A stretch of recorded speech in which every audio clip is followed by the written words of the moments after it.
एकटा घिढारी के गीत सुनाबा जा रहल छी। कोने बाबा के आंगना में बाजे बधैया, हे मंगल कहु सजनी। कोने बाबा के आंगना में बाजे बधैया, हे मंगल कहु सजनी।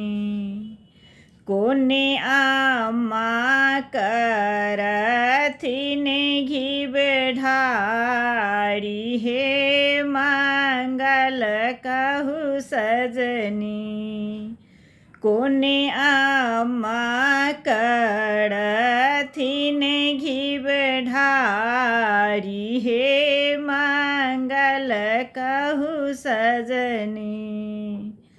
बड़का बाबा के आंगना में बाजन बाजे, हे मंगल कहु सजनी।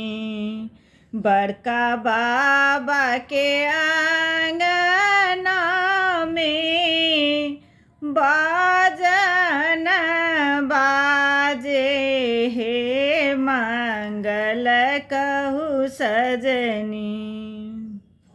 अहब आमा करथिन घीब ढारी, हे मंगल कहु सजनी। अहब आमा करथिन घीब ढारी, हे मंगल कहु सजनी।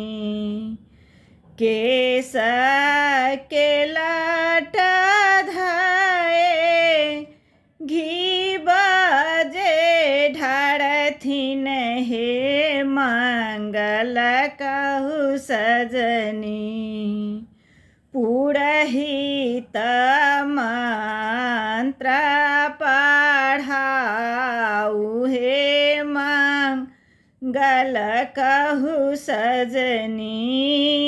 पुरहित मंत्र पढ़ाऊ, हे मंगल कहु सजनी। घी बजे ढारिया ले सलमासाल, हे मंगल कहु सजनी।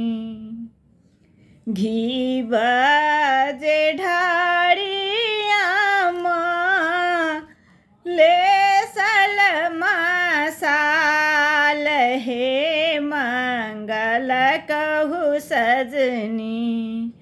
कर लगली देवता पितर, हे मंगल कहु सजनी। कर लगली